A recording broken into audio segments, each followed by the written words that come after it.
so we should be live.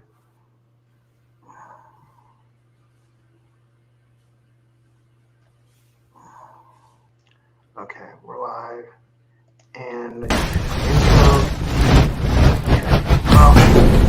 hey guys, welcome back to another episode of the Typical Skeptic Podcast. Oh, I guess it's going to play.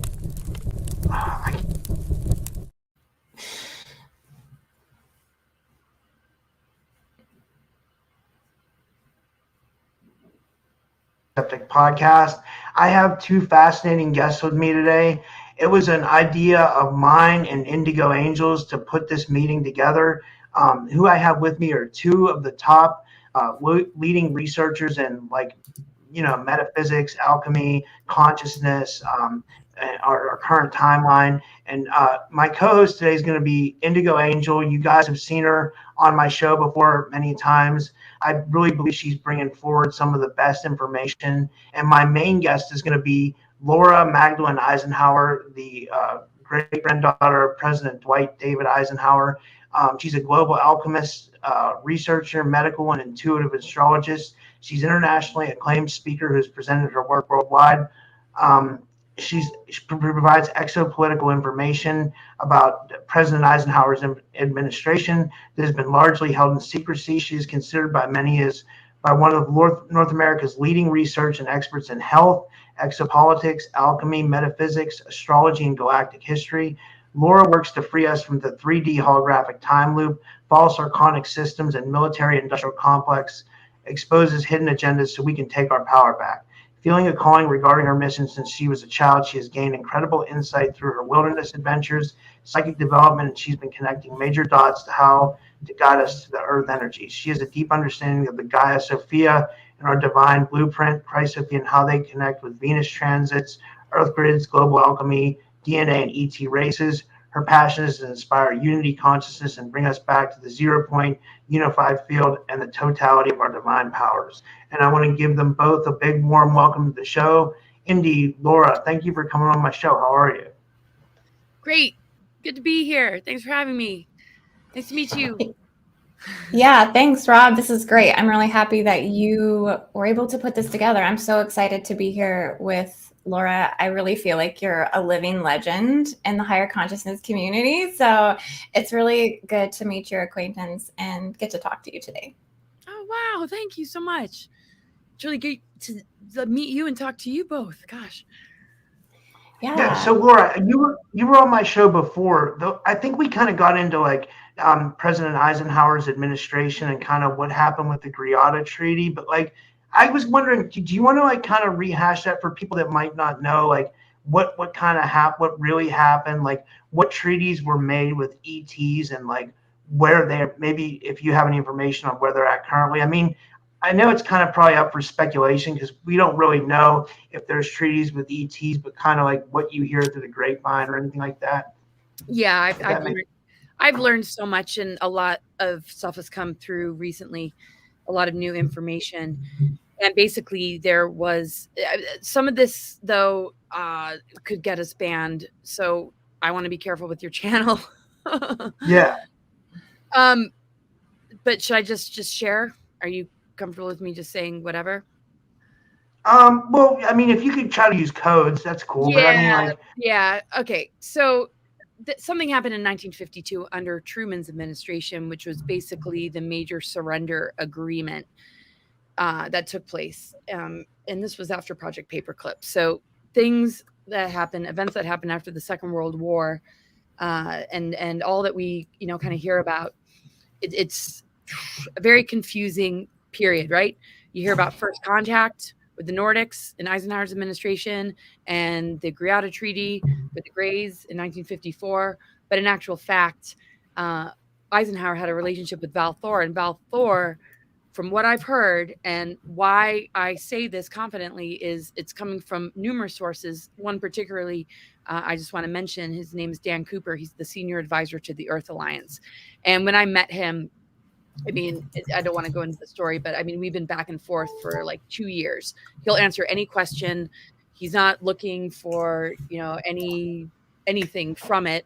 I've even offered, like, do you want me to donate for your time? This is awfully kind. He's like, no, the Guardians won't let me. I need to give you this information out of communities, and he's given me all the information about his background and why he knows the information he does. And he says he's the senior advisor to the Earth Alliance.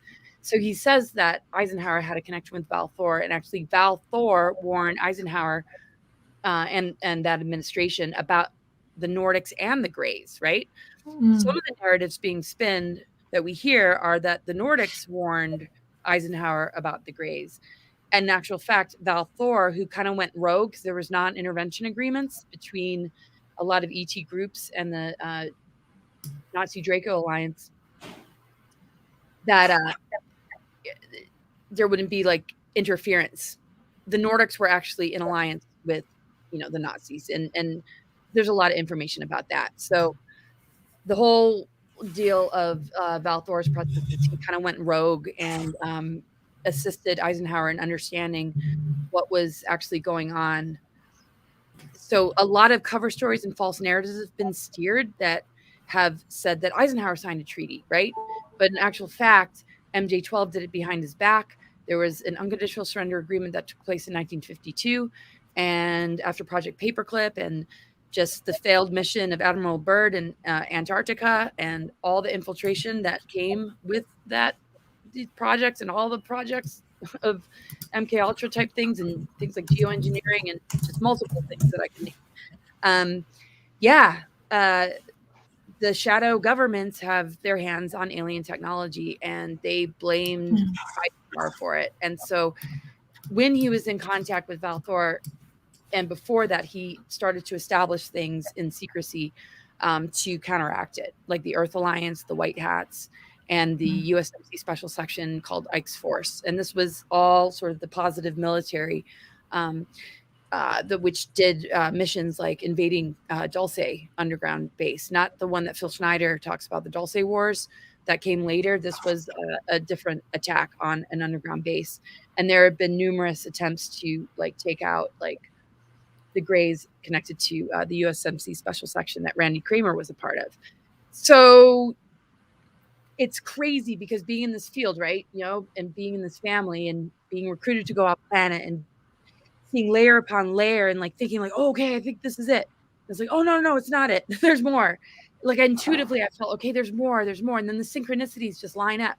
And even Lisa Renee, energeticsynthesis.com, talked about in Roosevelt's administration, Crowley, Hitler, and Churchill made the deals with the Greys. By the time Eisenhower came into office, it was just wow. He warned us in the final, but he put a lot in place to kind of safeguard what we're up against in the here and now, which is war on consciousness, which we're seeing. And in his speech, he did say knowledgeable and alert citizenry is really what is required, because they shut down even Val Thor being able to help us. It's really up to us to awaken and really see where we're being duped and manipulated. So I'll kind of leave it at that. I know that was a big start. I hope that's all good. It's got my wheels spinning just a little bit, I'll be honest. Some of the things you just touched on, Lisa Renee, I've looked into is the yellow book or the yellow cube technology. I guess this was looking glass.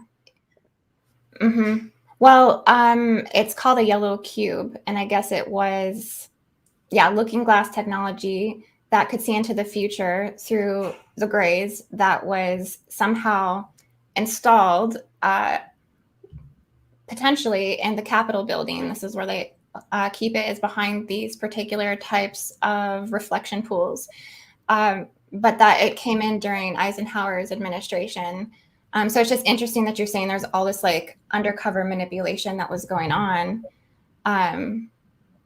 leading up to all of this. I don't know if you've heard of the yellow cube technology or have heard anything about that. The looking glass technology I heard about in 2006, because when they recruited me to go off planet, that technology was actually brought up in the emails before I was researching the stuff or before I heard this from whistleblowers or people that actually talk about it. When I started listening to Project Camelot and I realized, oh my gosh, people are talking about these kind of things. That's when I started to become public. And they used looking glass technologies to actually target me in a past life. And that's how they set me up with the partner to try and take us to Mars. And I was pre-targeted before birth. And that's the technology that they utilize. So, yellow cube, there's also Orion's cube. And so, yeah, Lisa and I have a lot of conversation about this kind of stuff. But there's a lot that Dan Cooper has brought clarity to me on about, these sort of things that has opened up a lot too. So I'm like all about connecting the dots, right? And having an open mind and not having a fixed belief, because there are so many layers. There's so much disinfo. There's so much, trickery to make it really, really difficult for us to really have like the full disclosure of like what really happened. And the reason it's important is because we want to understand, where we're heading. And when we think about a time of disclosure, we want to make sure that, we're getting the truth. So the false narratives that are being steered are pretty dangerous, because when we look at where they might potentially lead us, we might end up answering to the wrong kind of, beings. I mean, and this is why the awakening within us and us getting up to par with ourselves and our truth and our advancement is crucial, so that we can navigate this with great discernment. Because there is so much compartmentalism, and there is so much just like different tactics to kind of rewrite history and change the disclosure narratives. And we're in that window. We're in this time right now where, the more we know, the better. And to have these kind of conversations, the more clarity we can have. And so it's been like quite the journey. And,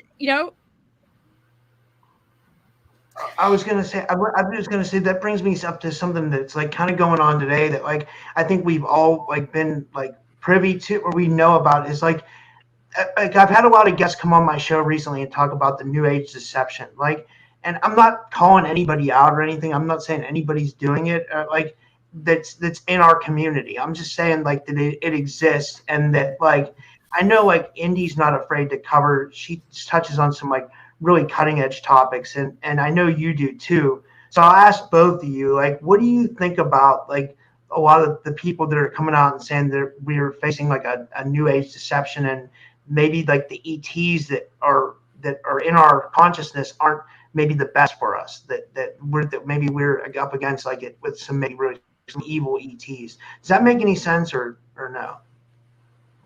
Yeah. It's on. You want to go, Indigo?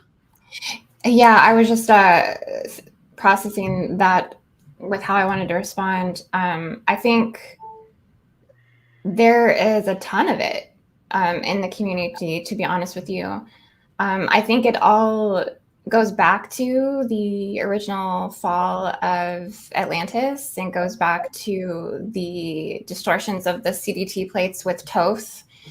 And that, because even when Laura was just talking, I was tying in the forest breeder programs even to some of the stuff that she was saying. I could almost see in your past lives that you were a part of the forest breeder programs. No? I wouldn't. I've done so much past life work, and but keep going. Okay. There was a reason why I wanted to touch on that for some reason. I felt the energy coming in. But it is almost as if everything is tied to everything, right? Everything's connected. But yeah, I think there are particular groups that are definitely promoting particular agendas. I think there are fine lines of interception that people can't see. There's a lot of technology that can link into our brainwaves, artificial intelligence being one of those things. And so the manipulation of the mind fields is, I mean, on some next level stuff that's always going on, through, I mean, this is even black cube technology. So, I mean, it's all of it is hard to definitely differentiate through. But yeah, I haven't been too fond of groups like the Galactic Federation, or I haven't been too fond of groups that, promote things like artificial intelligence. Like I personally feel that the entire medbed thing that was going on, there was a lot of deception within that. And I think people say things that want to be spiritual leaders, that want to be these gurus, that want to speak out and have these followings and maintain this particular type of hope based on a particular narrative that's, a popular narrative, but they don't want to like really express the truth and the true nature of quantum physics and just like, how things actually work, like the whole 3D to 5D ascension timeline. It's kind of like, like in 5D, you're fully ascended, 3D, you're not, but really it's negating the totality of our multidimensionality and the truth about our universal laws of polarity and all these things. So it's like, there's just sets of distortions within each one of these layers of reality fields that exist. And it's just kind of like where you're encapsulated within it, like where you're essentially aligning vibrational to that. And maybe that's serving your evolution in some way, like to be within a certain framework of understanding. But as you keep going up in your capacity to understand more, you realize that there's more traps, more snares, more tampering, more deception at these higher levels and layers. And that the whole galactic framework of everything is just, it's another drama that ensues. It's another warfare. Yeah, really well put. And that's totally it. Yeah, I don't know if you wanted to say something before I maybe speak to that, or if you want to. Yeah, go ahead. Yeah, I mean, this is the thing, just sort of imposter energies. It's just like everywhere, and any kind of deception or artificiality is just us externalizing everything. There's something outside of us that we are contending with that is here to save us, is here to give us a solution, here to give us a technology. We are the most advanced technology. We can be the override frequency. All these dark technologies are based in imitation. They're based in harvesting and siphoning. They're based in putting out a frequency that will entrain the mind when it's vibrating at a lower level to be engaged in, to the point where, it starts to get assimilated into this artificial intelligence, and it can't think for itself anymore. It loses its soul matrix. It loses its intuition. It's direct connect with, source energy. And, we know our galactic memories were wiped out a long time ago, and that our junk DNA isn't actually junk DNA. So as we move through these adversities and these gatekeepers, it's an opportunity to rescue and reveal the fullness of all that we are. But people tend to have a fear response and keep externalizing things. That's why they keep getting trapped and ensnarled in the false solutions that come through the new age deceptions, or certain maybe ET groups that are going to come in and, here it's like the problem reaction solution. There's holographic technology that can like make a very dark Draco look like a benevolent light being. And people are channeling things that they don't necessarily know where it's coming from. And it sounds all wonderful, right? It kind of seduces you in, just sort of like when you meet the narcissist. They're charming at first and you're just like hooked. And then next thing you know, wow, you're disempowered and it's abusive and it's deceptive. And then how do you get out of it, right? So I agree with you. I mean, it's a part of one's soul evolution and journey to face all these things, maybe have to live with it for a while, a few lifetimes, God only knows how long, of like being maybe enslaved or experiencing it, to then overcome it, to show the way out for others. I mean, there's all sorts of agreements and scenarios and callings, and just also, hijacks and capturings and kidnappings. And but we all kind of like face it. And that's part of that dark night of the soul, moving through all these layers, deprogramming, detoxing, going through this transformational cycle, and finding your truth frequency, and activating, removing the seals, because you've gone through that gatekeeper that is like wanting to trick you. It'll trick you with either fear and like sort of that haunted kind of demonicness, or it'll trick you with we got the answers, we're going to fix this, and this is the way it needs to be. The minute you have to give your thoughts away to something else and believe in something else, and something's telling you this is what you need to learn and adopt, that's all indoctrination. I don't care where it's coming from. Maybe when you're a kid, guidance, but but we know children are guiding us. They're our teachers, and they've got extraordinary things to share. So authority, control, and no matter what forms it shows up in, we have to like be very discerning and look at it and ask us, does it really, Mhm. serve me, my health, my well-being, my ability to regenerate, my ability to heal? It's like we have it all within us to learn and understand. So the lower Saturn would be tyranny and control.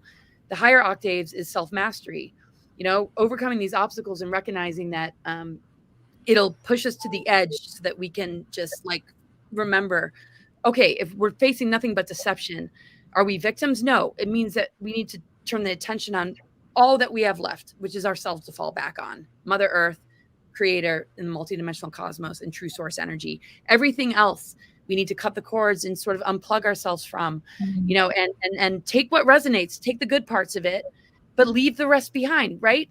If you got indoctrination, indoctrinated in the school systems, you don't have to throw away that education you got just because, you find out that you got duped. You don't need to compromise yourself and stay in that job just for that paycheck. Use those skills, redirect it, and utilize them on your own terms as a sovereign being, and it's just really about checking yourself, just like we do in our micro world when we're in friendships or relationships, or even with our own family members. What is toxic? What is controlling? What is abusive?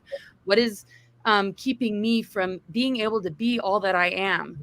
And so all these diagnoses, all these pharmaceuticals, all these projections have really done a number on people's self-esteem, that they're raised into believing are like their identities, like, oh, I've got this.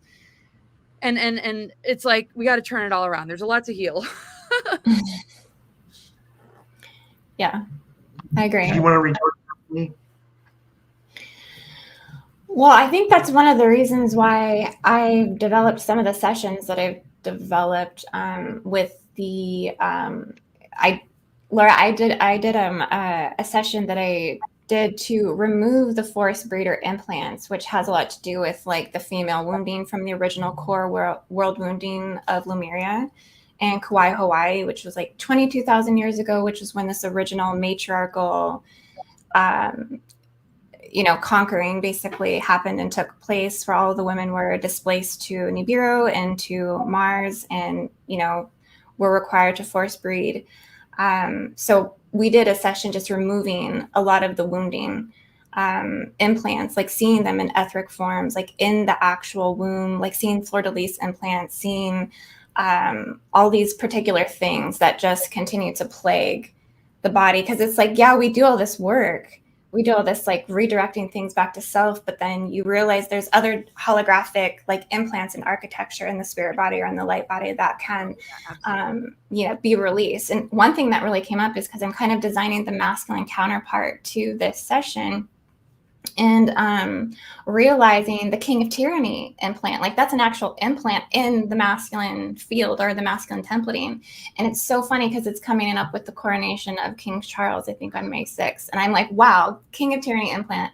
Like if they're not reinserting or recycling that implant to run collectively, it's almost as if those implants are running through grid systems in the ley lines.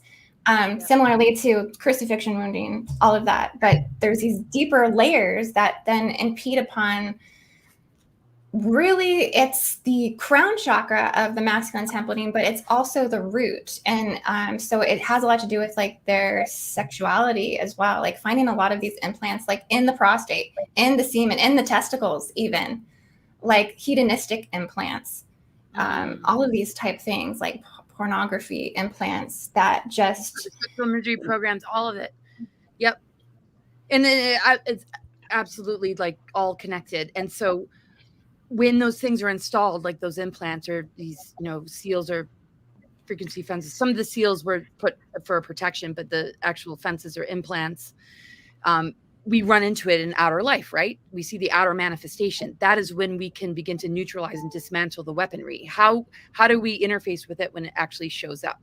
When that frequency actually shows up in physical form? The false King of Tyranny archetype, for example, like you just said, sexual misery programs, any kind of energetic signature that is in that implant that is going to like mess with the mind and how it thinks and how it operates. It's like a mind virus, right? So our consciousness is so much more powerful. So in those moments that one is confronting, that's where the siphoning and harvesting is, because this is a parasitic system. AI is a parasitic system that needs to siphon and harvest our energies for it to even operate on an artificial level, where does it get its energy from? I mean, we call that energy back to ourselves and just the true planetary grid network and the way it's supposed to operate by doing the inner work within ourselves. You know, that is how we dismantle this dark weaponry. We have to have the consciousness to override it by checking in with the higher mind and our freedom of thought and our ability to question and feel when something, and it just, you know, and it's a lot to unpack, like you said, you know, working all that stuff. So I didn't mean to, like when you said in the beginning, like, you know, that I might have been a part of that. I'm sure I was, and I didn't mean it. I was just like, oh, you know, don't worry about going through reading because God only knows.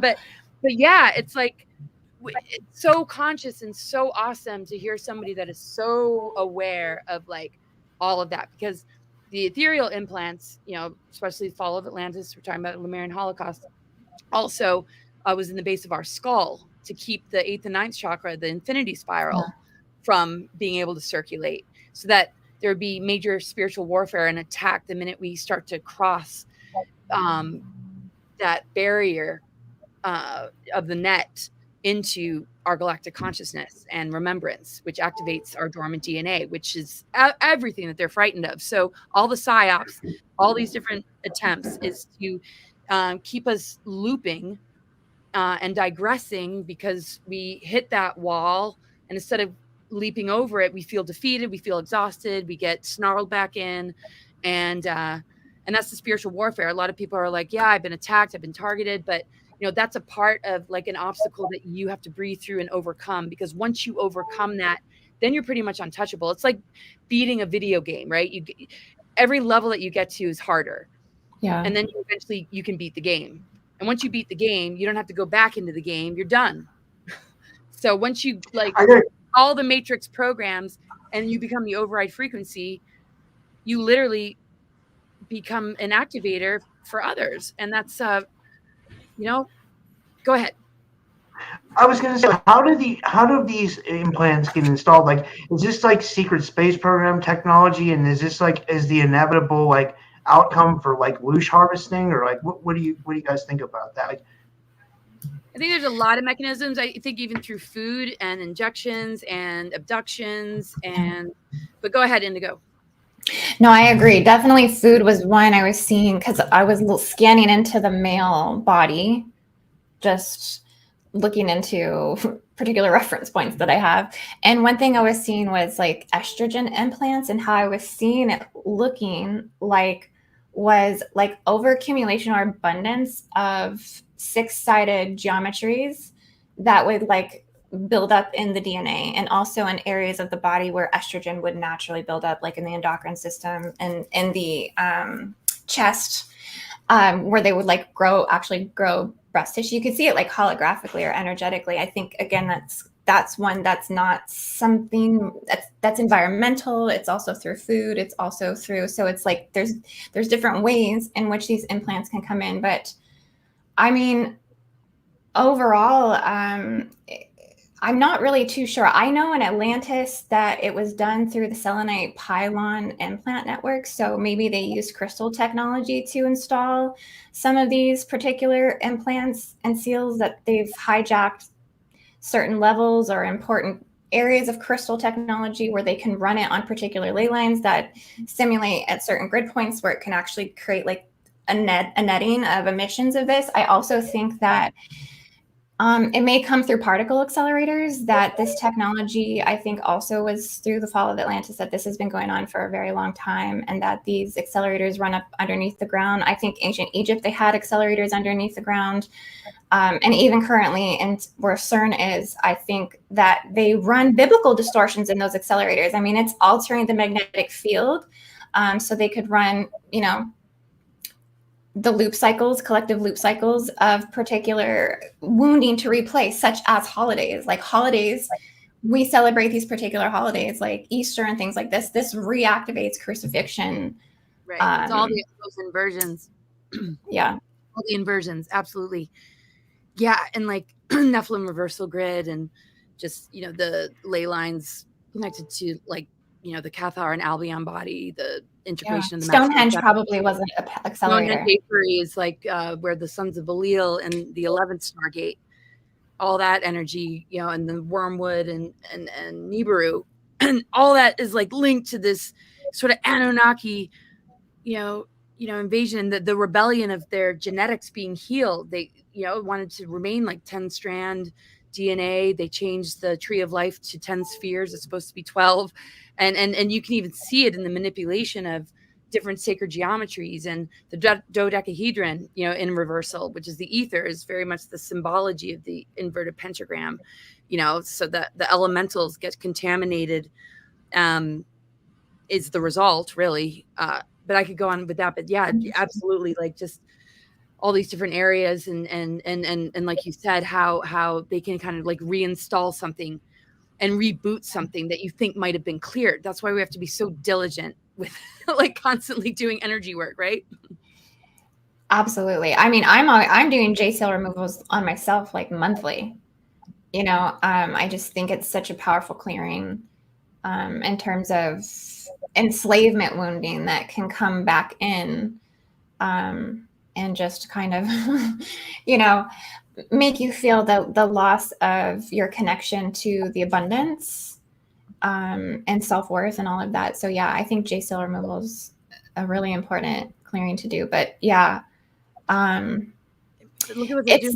Oh yeah, it's pretty intense, isn't it? There's so much with this. One of the things that I was seeing with the masculine body was the dawn of time emotional seal, that this is connected into the heart, like it's an implant in the heart, but also goes into the ears, and it runs in the ears. So that way there's like a blocking technology that doesn't allow emotional tonal resonance. They can't hear it.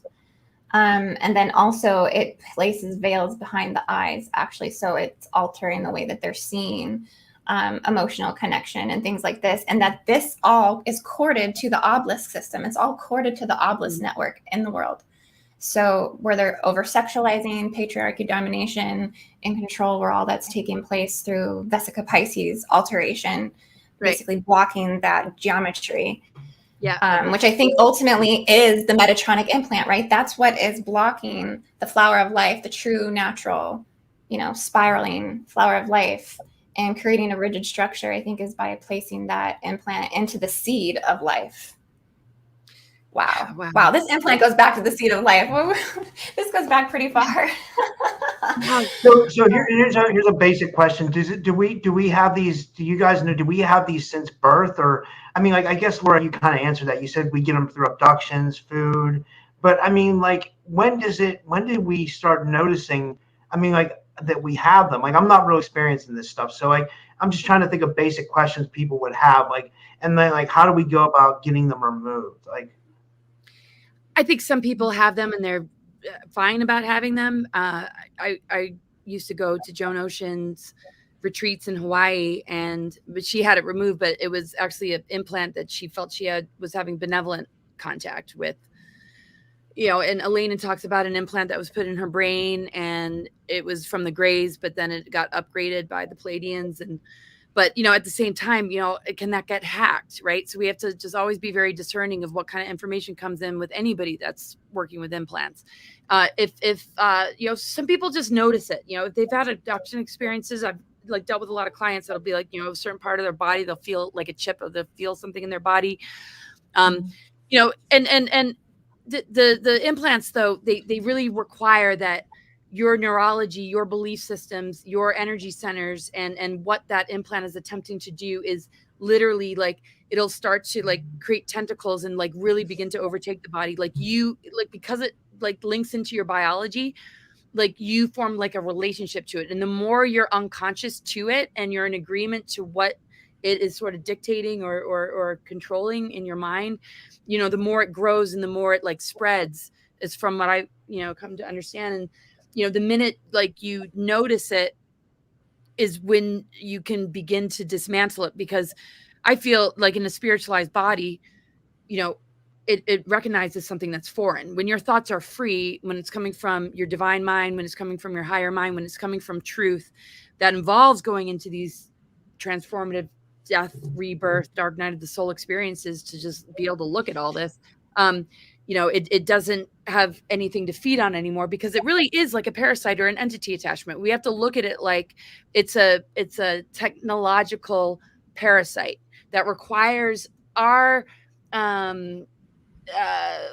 it requires us to like be enabling it or an agreement to it, like that we can like command to be turned off, and we can invoke it to be like switched off and terminated with our consciousness. So noticing it is to notice like, this doesn't feel like me, like and once a person is soul centered enough and lives their truth enough by going into nature and like eating good food, making sure you're detoxing, making sure you speak your truth when you need to speak it, and you're not worried about what other people think. Your self-esteem is not defined by the inverted matrix and the reward system of society and all the different things that have been thrown at us about what it means to be smart, successful, beautiful, this or that. You know, we can cut ourselves from all of it and we can really just be soul centered. We will be able to tell if something isn't ours, it's not our thought. Then we might like realize, okay, there's something in me that's been installed that is not my truth, and recognizing it is the first like step. Now, folks like John Lear were able to remove implants from those that have been abducted. He's not around anymore. Some people, you know, get them removed. It's good to get them surgically removed, but I think you can just switch them off with the power of your consciousness. I got a question to follow up with that.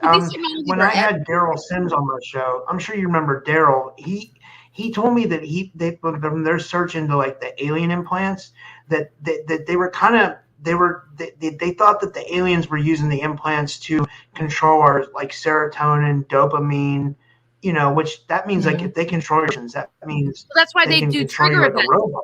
Well, that's what the psyops are, and they use social media to create trigger events so that, you know, this divide and conquer, or just like people like gravitating towards movements, or just, you know, just the transgenderism, or just here are my pronouns. It's just like, it's all based in trauma, wounds, and all that patterning that they're utilizing and leveraging with the psyops to then, you know, mess with like just our moods, right? Because we're operating in this false sense of identity of the causes we're fighting for that we should never had to be fighting for, because these are programs that we just need to dismantle and know that we all love each other. There's no race wars. There's no gender confusion. We are like masculine and feminine that we're integrating within ourselves. We can embrace both without it having to be confusing to the point where we allow our kids to get surgery before they're, you know, teenager. You know, it's just like the inversions are insane. I know Indigo probably has a lot to share, so I'll shut up. But you know what I mean? It's like, it's so embedded in our culture and what comes through the TV and our devices, like she said, holding up her phone. It's like we are surrounded by it. So once we can shut it off and like move out of the addiction matrix, you know, because people get like addicted to it, you know, and what they're really missing is the mother, because the mother reversals and the loss of the mother and the nurturing unconditional love of the mother, and being, you know, really connected to the cycles of nature, knowing that our DNA is earth, air, fire, water, ether, the mitochondrial DNA that we're healing that's been damaged, the ether that is being corrected with the Venus transits, with the pentagram pointing upright to purify our nucleic acids. You know, this is the Great Awakening, and all these alignments on a planetary level, they keep creating psyops and targeting, you know, and then the implants and the weaponry and the 5G and the phones and things that we've been breathing and chemtrails and all of that are all linked into this lower mind that it can only infiltrate if we're in the lower consciousness of divide and conquer, negative ego, and victim savior patterning and all that kind of crap. So we have to just evolve beyond that and like love it unconditionally, move through it, find our laughter, see the insanity of it all, divorce it like it's a bad, abusive partner, and know that you're worth way more than that. And it'll be unbelievable to see how this weaponry just falls away. Look at people like Kathy O'Brien, people that have really survived the MK Ultra and like some of the most severe abuses, you know. So I don't want to overly talk there because I know Indigo has a lot to share on this, but yeah, well, I was following you the whole time. You have so much good stuff to say, and oh my God, you do too. I'm just like, you just so fluid and articulate. It's like so awesome. So anyway, yeah, no, I knew I needed to get together with you sometime and have a conversation, because a lot of people have honestly told me, they're like, you need to talk to Laura Eisenhower, you know. And I know, yeah, I just resonate with a lot of the stuff you say. And also I think the stuff we've similarly studied, probably a lot of the same things. I've studied a lot of Asha and Nadine, as well as Lisa Renee, and a lot of other things too. But yeah, I'm kind of at this level. I don't really subscribe to free will. I think free will is kind of an illusion. I like to call it divine will. And when you command from a place of divine will, when it comes to removing implants, I think that's when you're commanding with like your full spiritual knowing. I just can't believe you just said that though, because that was just like ringing in my ears, because I absolutely agree. Keep going though. Sorry. Yeah. Yeah, it's definitely, I think free will can, it might itself even be some sort of artificial mind control as well. But yeah, in terms of, if I do implant removal, I focus on it a lot. I think the biggest thing with it is to be able to identify it, to be able to see where it is inside you, inside the body, as you go through more deprogramming of your untruths. And I do removal just simply by a lot of breath work. I think breath work, with directing the breath and the consciousness to the place in the body that it's built up energetically, and just commanding the release, that it can be really just that simple. And then allowing, and then just knowing that you're releasing that. And if it resurfaces again, well, then keep working on that part of your body. Like pulling weeds, right? Yeah, basically. It's just about getting your body more sovereign, your spirit body, your emotional body, your energy body, your physical body, getting it sovereign, getting it free, getting it lighter. So that way you can accelerate and achieve more on the higher timelines. And, but I do think it's about knowing that history. Like you just talked about the loss of the mother. Like this takes me back to Kauai, Hawaii. Like Kauai, Hawaii was where that matriarchal devastation took place. So in terms of grid work, I'm even thinking I need to go to Hawaii. Like I just did a video on Hawaii, and how magical it is, how there's nowhere else in the world like Hawaii. It's in the center of the Pacific. It's literally its own chakra system. There's 7 islands, and each one is, encoded to a chakra. It's the inner earth core axis, and it's where the Lemurian Ioni massacre went down. It happened on those lands. So I think it's about restoring ourselves from the original core world wounds. And for feminines and masculines, that happened there in terms of the ascended master lines of that time. That's where, so I mean, there has to be trauma seed codes still in that land that need to be restored, that need to be released in terms of a grid worker perspective. That's what I was just thinking coming into this. Like, oh my gosh, it hit me like a ton of bricks before coming into this show, was how important that would be to restore that. And I think, again, for some of these implants, we have to retrieve our Akashic records. We have to retrieve our Akashic history, our Akashic timelines, our past lives, like how we were involved, what we were a part of and not a part of, and what is our truth within this, to know which implants you hold. I mean, in terms of the forced breeder programs, I mean, I personally was holding the 12 stars of Mary's crown. I was holding, the fleur-de-lis implant, and a lot of these other things that came down through these Isis lines and the Mary Magdalene lines, that the women, the Irish lines, the West African, Atlantic, galactic slave trade, those West African lines, like these are some of the most detrimented and degraded lineages in terms of the forced breeding programs. And so if you have Irish in your bloodline, well, guess what? There's probably fractals of your essence that was siphoned and utilized for those rituals and for those programs. And so we've been fractured and separated in so many timelines that it is hard to recollect and know that, like, there's a part of you that's holding an implant from a timeline from 200,000 years ago. But hey, like, yeah, it's a lot of work to go to that level for sure. Wow. I kind of wanted to go on to something else, but we still have a little bit of time. I just wanted to ask you about this, Laura. How do I want to say this? Like, okay, like I know when you got recruited to go to Mars, I think it was 2009 or something. You would know better. You thought that you might have been in an engineered relationship, and I know someone who might also have been in one of those recently. The more that person's looked into it, he thinks that he might have been in that type of deal. And I was just thinking, is this something that's set up by alien, or 3-letter agencies, and maybe with looking glass technology where like they know what someone's going to do, so they try to like hinder them by putting them into an engineered relationship? Or how does that work? And like, or what are your thoughts on that? And Oh, wow. That's such a great question. Well, I think with like the looking glass technology, they were able to access past lives in order to create the scenario that they needed to create. Because I wasn't like in a my lab thing. I wasn't, Eisenhower is not like Illuminati bloodline, no satanic ritual abuse or MK Ultra in my family. Not to say that I might not have experienced that in a previous life. But I'm just saying that was not my experience. But from a young age, I knew that there was some attention on me. Like there was some kind of weaponry on me and I couldn't explain it, but I was getting major downloads and I was getting, even Eisenhower was just kind of like visiting with me and I was having unbelievable dreams and just all this bigger picture stuff. And I'm like, oh my gosh. So I was like the total ADD kid, right? And like completely didn't like go to school. Like, I'm just like, I'm off over here or like doing something else, guys. And I was trying to explain it to people. I'm like, okay, it's not going to go very far with people. So yeah, it culminated in 2006. This just attention on me or this force on me that I couldn't like figure out.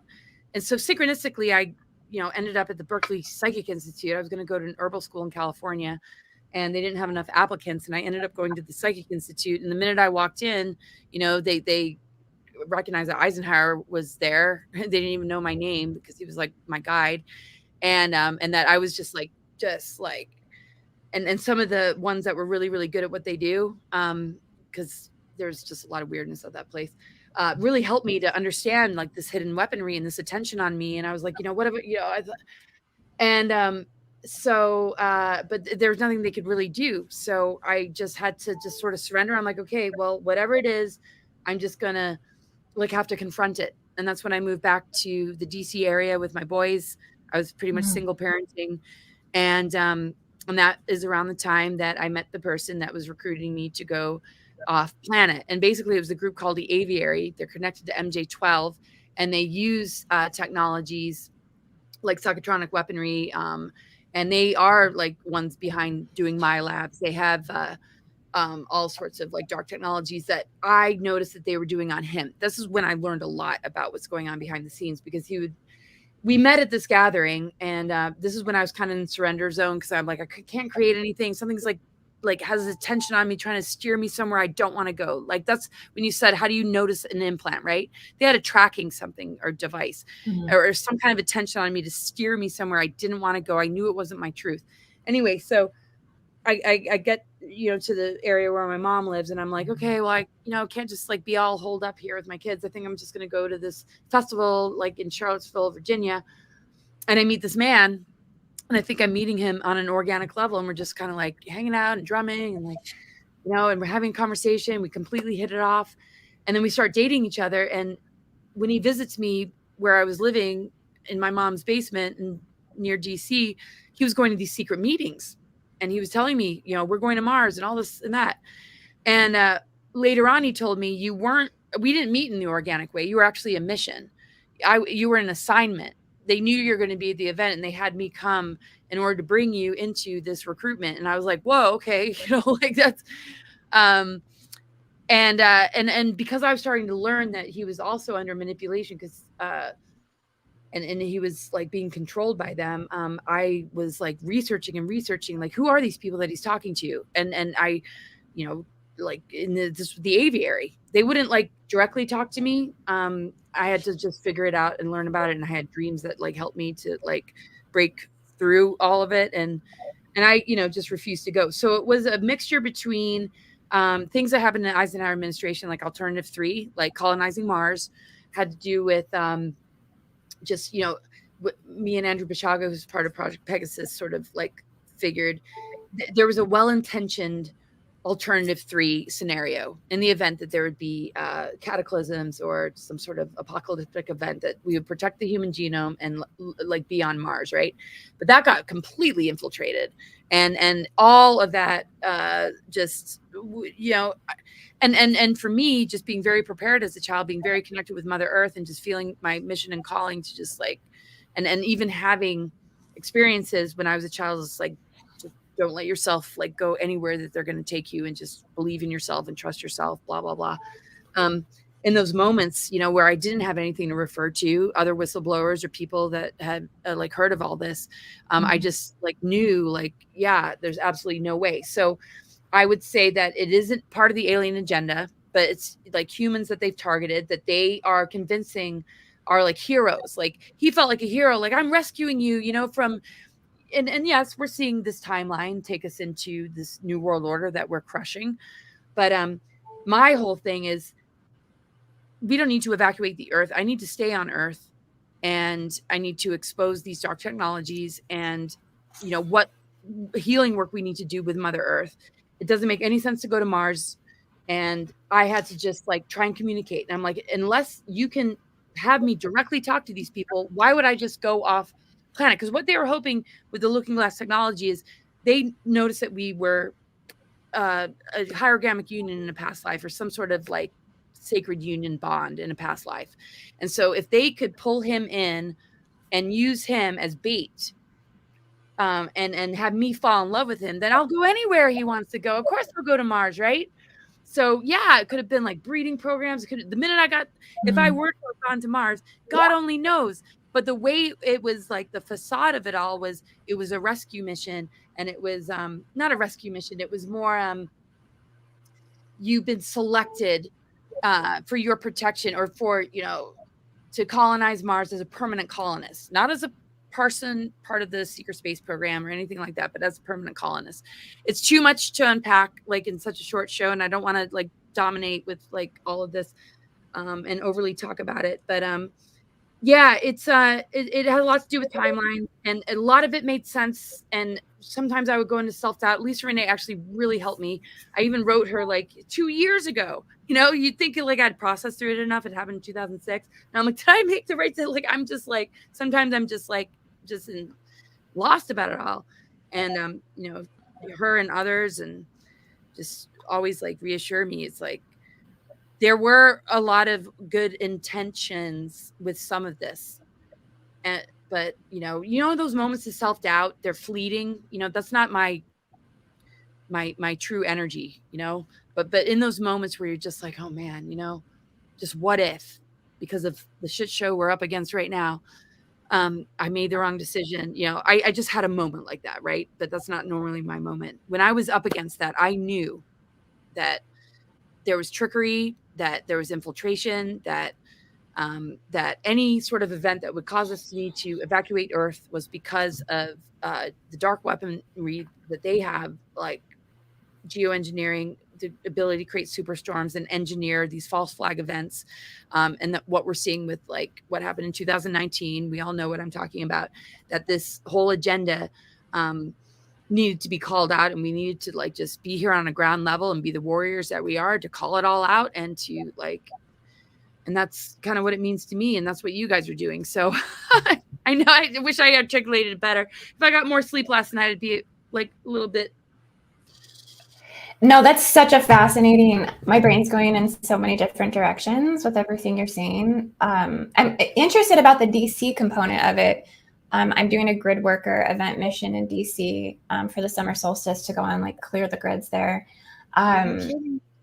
Yeah. Hey, you're welcome to come. That would be amazing. Be in contact. But I wanted to say, with the aviary, I mean, these secret underground type groups in DC, I mean, the infiltration there has just got to be insane. I feel like DC is worse than the Vatican. I mean, yeah. Yeah, and like being raised around there. And if we would go to like Eisenhower, like, because we were raised very normally. Like, I think people think, oh, you know, you're an Eisenhower, you must have been raised like other presidential families. Not at all. Not at all. We went through to thrift stores growing up and lived in like pretty like dark places. And then my mom got remarried, but when she was a single mom, I mean, no, everybody's had to work really hard. I mean, Eisenhower was not a part of the deep state, not part of the cabal, no relationship with any like banksters or trust funds or anything like that. So it's very different than what one would like hear about. But yeah, so you were saying DC and all that. Yeah, so being raised well, I was born in England, but we ended up moving to D.C. around the age of 11 after living in the New York area. When I was young, even being invited to events that were like, oh, it's the Eisenhower bicentennial. There's going to be a gathering at the White House, to honor Eisenhower, which is kind of a facade because we didn't win the Second World War, right? But I'm like a teenager. I'm like going through the rabbit holes, trying to figure everything out because I'm having these weird dreams as a kid. So like stick me at one of those parties, give me a little bit of champagne, and I have big mouth. My mom's just like, what do we do with her? Oh my God. Like, yeah, I was like onto it from a very young age, and I was had a loud mouth. So, you're at a table and like Bush Senior's right behind you, and you're like showing up at christenings with, it's a wild childhood to be surrounded by some of these people. And it wasn't like an everyday thing. It was a rarity, but when it did happen, there were some very funny moments where I would say a few things that I probably I should have said, and I'll still continue to say, and that's why I do what I do, because we're the kind of people that we're not going to compromise ourselves, and we're going to just live our truth. And I mean, I'm just like so interested in like you guys and like how you ended up like with the awareness that you hold, and I know it's a lot to maybe understand everything that I've shared, but I would love to pick your brain honestly about DC. I mean, because you probably have a lot of inside scoop on just the area, the land, the locations. I know there's been a lot of grid tampering. I think it said in like the 1950s, they actually rerouted like the river system up underneath the entire area of DC, and the sewer system is actually like infiltrated, and that everything's running through the sewer systems in terms of like secret operations, and they're like heavily guarded. Like their sewer systems are heavily guarded, like snipers like post up around like access to like the sewers and stuff. Like it's just a lot of information and intel I've got about it, but it would be really interesting to kind of get your intel on the land itself and just like the areas and where is more degraded, where needs more healing. One of the things we've seen looking down for like a pyramidal viewpoint over the White House, it looks like a beehive. It looks like an actual queen bee.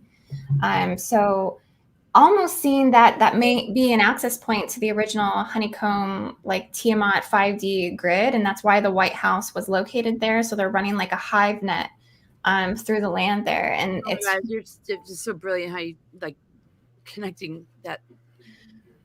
I heard that. Yeah, I'd love to show you some of this stuff. PC is actually the same layout or architecture of what they had on Mars, and there's something about like Cydonia and Mars, and something with a connection to Egypt as well. And there's interesting. There's so much that I used to just really like. I was just having breakthroughs, and then just because I guess empathic overload, it almost got to be too much that I just kind of like blasted myself out of it all, and I'm kind of coming back and like reprocessing things. But that's why I probably don't seem as sharp as maybe I could be.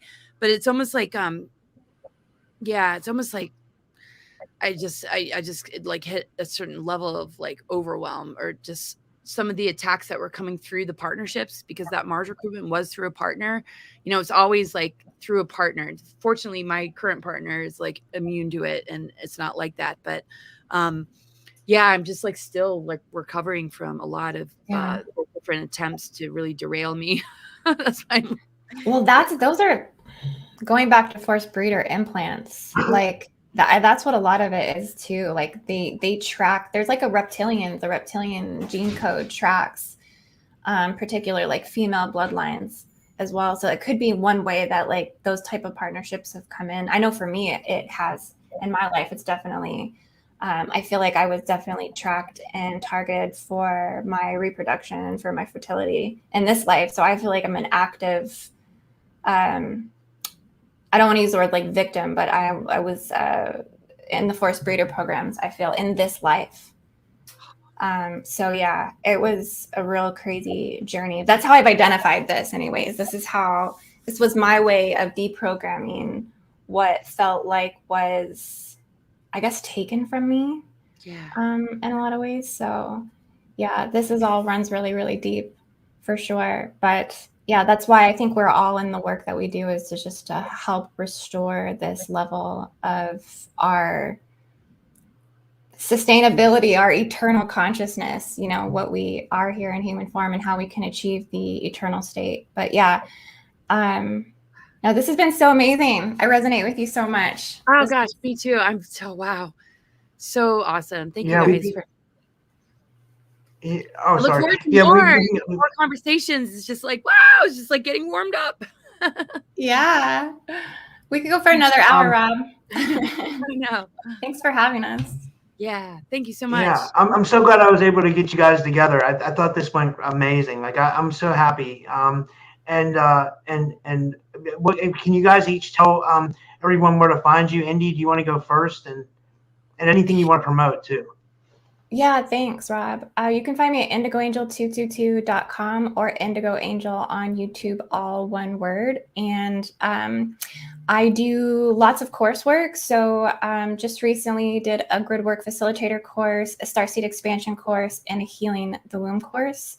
And also doing the DC event June 20th through June 22nd, 2023. And you can find the information to all of that underneath my coursework tab on indigoangel222.com. I also do gridwork remote sessions once a month on my Patreon as well, patreon.com/indigoangel. Yeah, so I'm cosmicgaia.org. Everything's pretty much there. I have a subscription that you can sign up for. I do medical and intuitive astrology sessions with people and gather just people together in these Zoom events with guests, and we do mini readings and just connect people together to just share what they're going through, and all the different events that I'll be doing, I post there. And yeah, all my links, all alternative platforms that I'm on are all linked on my website. And yeah, I just gonna keep everything there. So anything that I'm doing, you can find on cosmicgaia.org. Well, The censorship that's awesome. is pretty insane. So yeah, just trying to rebuild platforms and getting my book out and just doing events as much as I can. And I will start to do workshops and start to like ground into some other things eventually. But yeah, it's just kind of like riding the waves of a lot of like change right now. Well, I think you're amazing. I was looking you up on YouTube, and I came across an interview you did 10 years ago with Russell Brand. Oh yeah. I was like, wow, what an interesting experience. How'd you get on there? That's insane. Like that, holy shit. Yeah. Like you were really on Russell Brand? Since he hasn't been in touch since. Yeah, no, that was pretty funny. There was only so much you can really say, right? And so it almost had to be like comical. And I knew that I was gonna just kind of be up there to be sort of laughed at, and you know, his style. So yeah, it was fun though.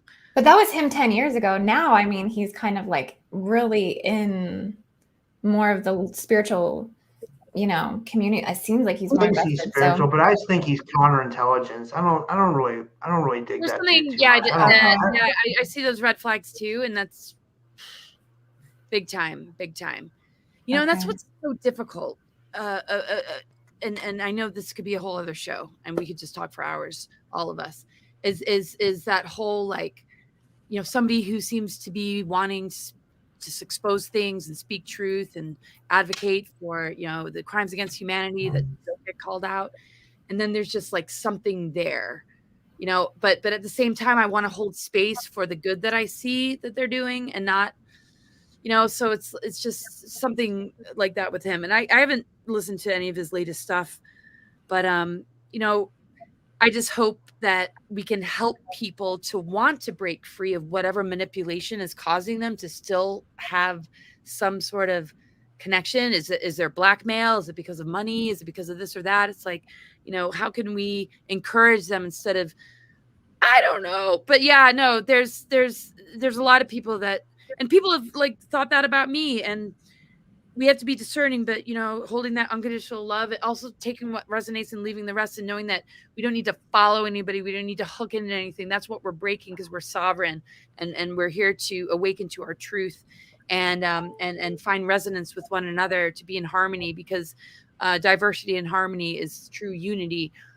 And so I just hope for the best with that kind of thing. But yeah, I know what you're talking about there.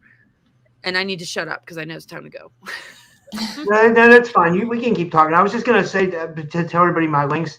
If anybody you guys want to follow me, my links are in the description. But I think most of the people that are watching are already my subscribers. But if you want to donate, this is my only job right now. I'm doing the podcast full time. I've made a commitment not to go back to 9 to 5 because it's hell, and I will not deal with it. Like, I'll go broke before I have to deal with that 9 to 5 bullshit. But I'm all right, so don't worry about me. So I mean, I'll be making videos for you guys every day, like I do for a while, and until the wheels fall off, and they're starting to fall off. No, I'm just kidding. I'm kidding. It's just a joke. Yeah, but, Rob, I'd like to vouch for you. That's all I had to say.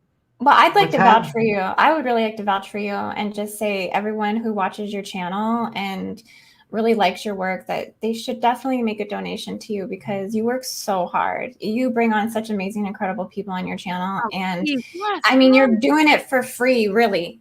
I mean, people have to know you're doing this for free. And so I really hope that they donate to you, because yeah, you deserve it. That's awesome, Indy. I appreciate that. Yeah. This is like major work, right? I mean, anybody who's out there putting out free, material, and you're watching it, it's like, yeah, just any kind of support. It allows you to keep doing what you're doing, and all of us, right? So thanks. Definitely. Yeah, I appreciate both of you. I'm so glad I got you guys together, and thank everybody for tuning in tonight. And until next time. And thank you, everyone. Have a good night. Bye. Thank you.